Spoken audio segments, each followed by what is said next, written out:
With eShift, we actually had a very simple question. How do we create a deeper bond between the driver and the car? The Taycan was never lacking performance. It's incredibly fast. But at some point, we realized something was missing. It's not just one thing you can point out. It's something you have to experience. You have to hear it. You have to see it. And, in the end, you have to feel it.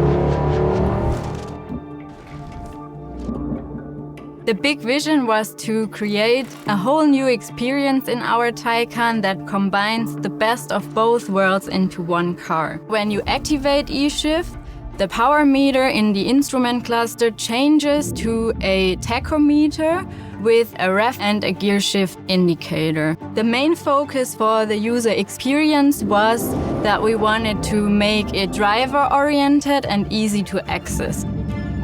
So that's why we put all the information in the direct field of vision of the driver. And most importantly, we have integrated one specific button directly on the steering wheel that allows you to switch between those two worlds with just one click. We combined that very new element with exactly the same shifting pedals that you know from our GT Sport steering wheel. We didn't just focus on developing eShift, we also focused on further developing typical electric features. On the one hand, if eShift is not activated, you can use the shifting pedals to set different recuperation levels.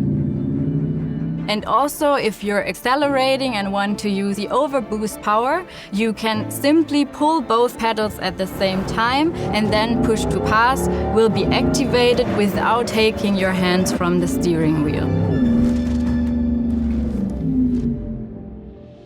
Sound is something that it's giving emotions, of course. It's giving you the feeling of the car, kind of the soul. You know that it is a Porsche without seeing that it is a Porsche just by hearing it. And from the beginning on, we had the Porsche Electric Sport sound. And the Taycan is the first electric Porsche that we brought to the market. We thought about how would an electric Porsche, how would an Taycan sound if we add the feature eShift. The big challenge then was to develop a sound that is there for the whole RPM range. So you need something for idle, for example. You need a sound that is at the RPM limiter and everything in between.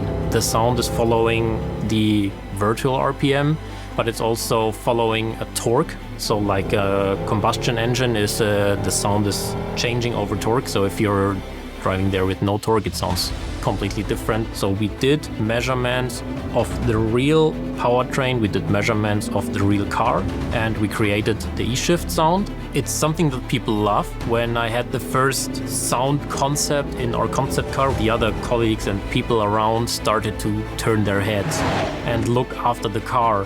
And they started asking me, "Hey Max, what did you do there? What's in there? What's that sound? Where does it come from?" That was the moment I knew that this is the right way. For us, it was quite important that we don't compromise on performance. So eShift needed to be performance neutral. We thought about different driving situations. For example, when driving manually in a high gear, we have a torque limitation when we are in low ref ranges.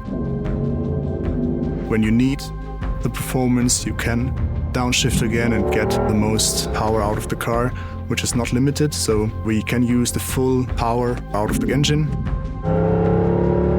eShift opens you a new world with driver feedback, driver engagement, driver involvement. The driver is then in charge again.